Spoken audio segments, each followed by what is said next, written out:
लोग कहते हैं कि तेजस्वी यादव को आखिर पप्पू यादव और कन्हैया कुमार से क्या प्रॉब्लम है। सीधे राजनीतिक सवाल पे आ जाते हैं, मंच पे एक दूसरे से साझा मंच नहीं करते। अब विपक्ष तो इतना बड़ा मुद्दा लेकर के आगे बढ़ा है, छोटी छोटी चीजों में उलझ जाते हैं। कहाँ क्या दिक्कत क्या आती है? पप्पू आप यादव तो रोज आपके खिलाफ अब बयान देने लगे। आप बिल्कुल सही कर रहे हैं। छोटे-छोटे मुद्दे हैं जिसको हमें नहीं तो दरकिनार आपकी कर पार्टी के पप्पू, आपकी पार्टी का नहीं, समर्थन नहीं करने वाले मैं आगे पप्पू बता रही यादव हूँ। आप पे ही सवाल उठाते मैं हैं। आपको बता रही हूँ। जैसे देखिए आपने दो व्यक्ति का नाम लिया, पप्पू जी का नाम लिया, कन्हैया जी का नाम लिया। कन्हैया जी हमारी यूनिवर्सिटी से हैं, हम लोग कलीग्स हैं एक तरह से और वो एनएसयूआई में हैं, छात्र संगठन को मजबूत कर रहे हैं। तो उनकी क्या भूमिका होगी या वो क्या कर रहे हैं उनकी पार्टी तय करेगी। दूसरे पार्टी पर बोलने के लिए मुझे नहीं लगता है कि मैं फिट व्यक्ति हूँ जो उस पर सवाल खड़ा कर पाए या उनके ऊपर बोल पाए। और रही पप्पू जी की बात, तो मुझे जहाँ तक पता है कि वो इंडिपेंडेंट तौर पर अभी हैं, कांग्रेस के व्यक्ति भी नहीं है। तो एक पार्टी की प्रवक्ता होने के नाते मुझे लगता है कि जो पार्टी का व्यक्ति है मेरा या फिर कोई पार्टी से जुड़े व्यक्ति हैं जो हम पर कमेंट्स करते हैं या कुछ ऐसी बातें बोलते हैं, तो उस पर हम बोलने के लिए सक्षम हैं और बोलेंगे भी। पर मुझे लगता है कि छोटे-छोटे मुद्दे हैं और कन्हैया जी तो मजबूत कर रहे हैं ना। अगर छात्र विंग मजबूत हो रहा है, इसका मतलब हमारा अलायंस मजबूत हो रहा है, अलायंस मजबूत हो रहा है। जीत दर्ज कराने में सब लोग मदद कर रहे हैं। मंच साझा करेंगे बिहार विधानसभा चुनाव में कौन? तेजस्वी यादव और कन्हैया कुमार। ये आप लोग लेकर के आ जाइए और मन साझा करने में मुझे लगता है कि मन साझा तेजस्वी जी को करना चाहिए राहुल जी के साथ में। एक स्टेचर होता है एक नेता का। अभी आप मोदी जी के साथ में बिठा दीजिएगा किसी पार्टी के कोषाध्यक्ष को, तो मतलब मेरा ये कहना है कि एक स्टेचर होता है। जैसे राहुल जी के साथ तेजस्वी जी नजर आते हैं, कन्हैया जी के साथ नवल किशोर जी नजर आएंगे क्योंकि हमारे पार्टी के राष्ट्रीय अध्यक्ष हैं छात्र विंग के।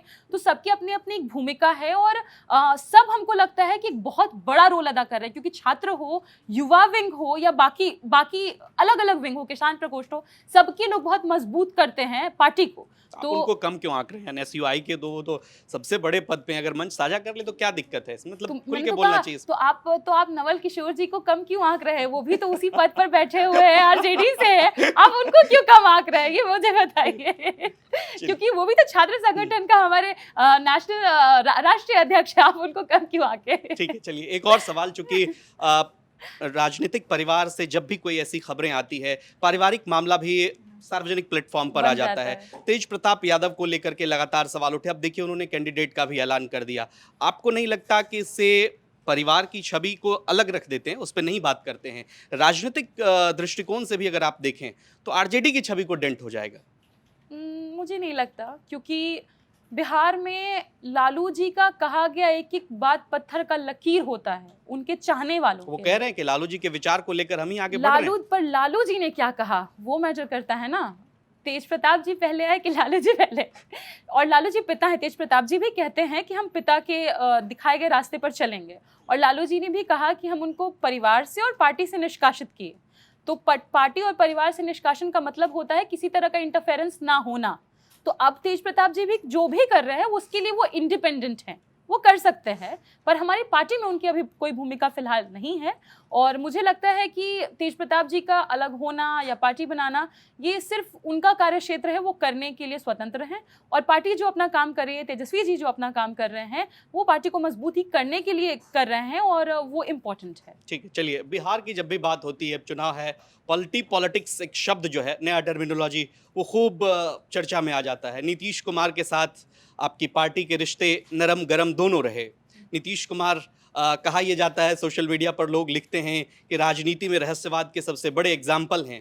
आपने भी काफका का जिक्र किया, अभी आप बता रही थी।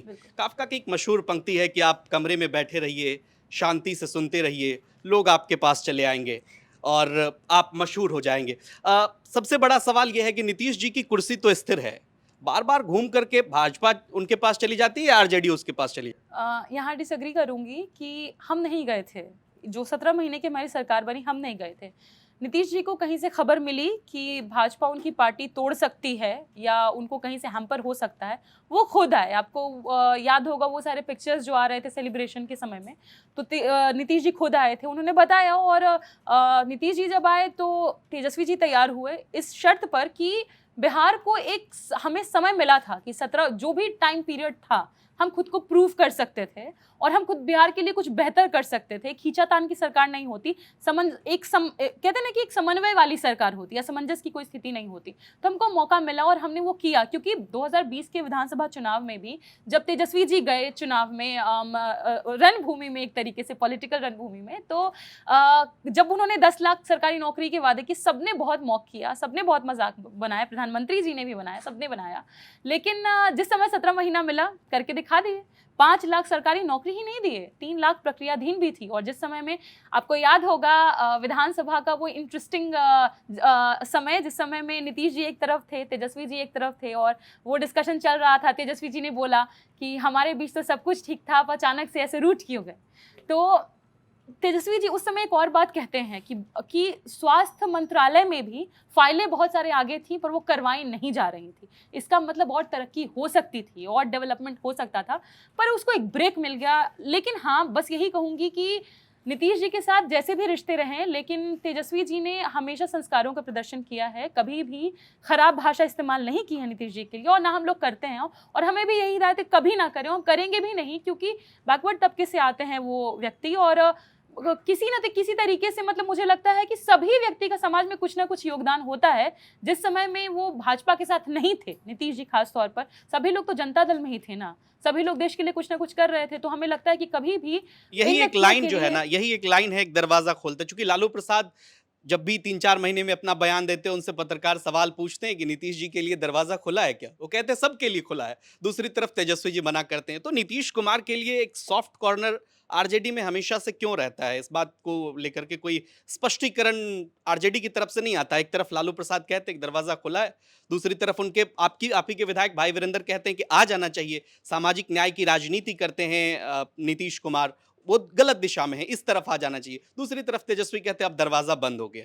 आप गोपालगंज से रायसीना अगर पढ़ेंगे नलिन वर्मा जी की, वहाँ जी। वो मेंशन करते हैं कि लालू जी को सबसे पहला दुख कब हुआ, मतलब क्योंकि लालू जी को बोला जाता है राजनीति का भोले बाबा, जो सबको भूल जाते हैं, किसी की भी भूल चूक माफ कर देते हैं, किसी के प्रति घृणा नहीं रखते हैं मन में। पर बोला गया कि कोई ऐसा व्यक्ति है जिसके जाने से आपको दुख हुआ। 2 व्यक्ति का नाम उन्होंने लिया, जॉर्ज फर्नांडिस जी का और नीतीश जी का। नीतीश जी का भी फिर भी वो भूल जाएंगे, लेकिन बात यह है कि उन्होंने एक बात कही लालू जी ने कि भाजपा एक षड्यंत्र करती है, पिछड़ों के खिलाफ पिछड़ा ही खड़ा करती है, और उसमें उस जो एक मजबूती है उसमें दीमक की तरह घुस जाती है, उसको खोखला करती है। नीतीश जी को प्रोजेक्ट ही इसीलिए किया गया कि लालू जी को कमजोर किया जा सके। लेकिन लालू जी के चाहने वाले लोग इतने हैं, मुझे एक पंक्ति याद आती है, कहा जाता, जैसे आपको भी याद होगा कि लालू जी ने मुख्य धारा में उन लोगों को जोड़ा जो कभी सपना नहीं देख सकते थे मुख्य धारा में होने का। और इसीलिए कहा जाता है कि इसी चलते जो मुख्य धारा से जुड़े लोग थे, लालू जी को 100 साल तक माफ नहीं करेंगे, पर वो वंचित शोषित तबका इसी कारण से लालू जी की 1000 गलतियों को भूलने के लिए भी तैयार है, उनसे हमेशा प्रेम करेगा।